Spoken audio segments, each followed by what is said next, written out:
government will have to prioritize tackling financing obstacles hindering the growth of micro, small, and medium enterprises, MSMEs, in the Southeast region and Nigeria as a whole. Let's join Tokwe Alabi as he chronicles conversations of experts on steps to be taken by the federal government to tackle MSMEs' financing challenges.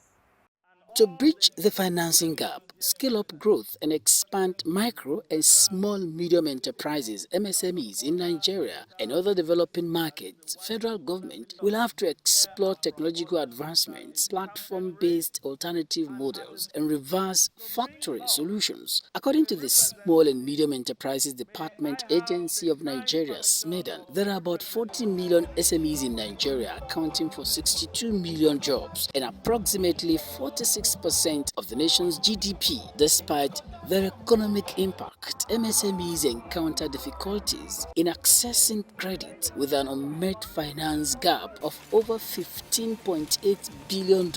Nearly half of the sub-Saharan region's total stringent requirements, limited collateral, high interest rates, and macroeconomic regulations hinder their access to finance. This is why experts want federal government to prioritize tackling obstacles hindering the growth of micro, small and medium enterprises, MSMEs, in the country as a whole.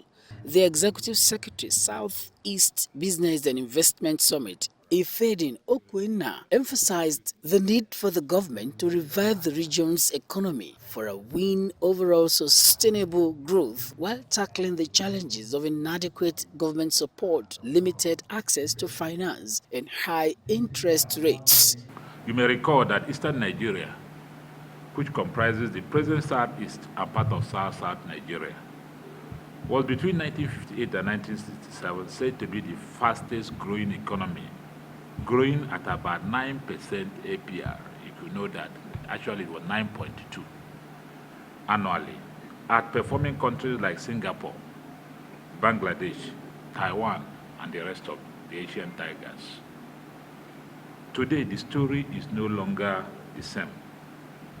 The economic indices of Southeast have since nosedived, comparatively due to many fundamental challenges, including the almost 3 years civil war, which ravaged and devastated the Eastern heartland. The increased migration of human and capital resources that make the Easterners itinerant, moving from one place to another, abandoning their homeland, and out of South, and which is an after effect of the Civil War, and the operation of 5 subnational, as a matter of fact, 9 subnational groups.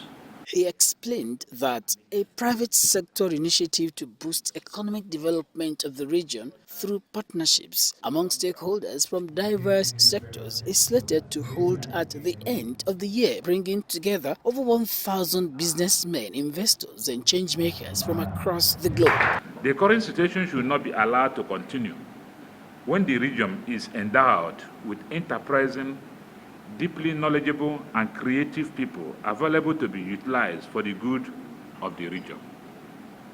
Southeast Business and Investment Summit Group, SEBIS, is therefore coming out with an ingenious, credible solution to driving and promoting businesses, investments, and development east of the Niger.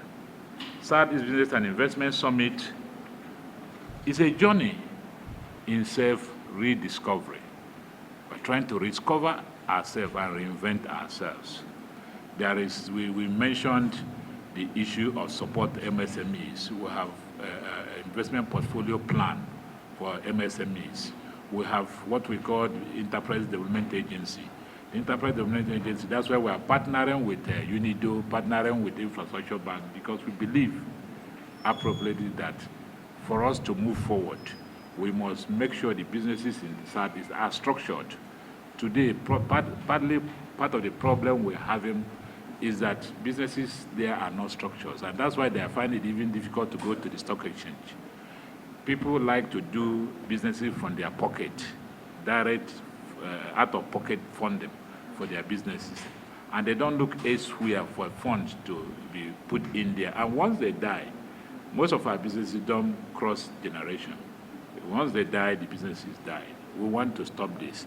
And that's why we're setting a very strong business enterprise development agency to drive this. And again, this issue of visibility of businesses in the South is very crucial. Leveraging disruptive financing options, MSMEs in developing countries could overcome the current finance gap estimated by the International Finance Corporation (IFC) at $5.2 trillion, as funding barriers constitute a key challenge that inhibits MSMEs' growth in capacity to scale. For Business 24, Tokpe Alabi,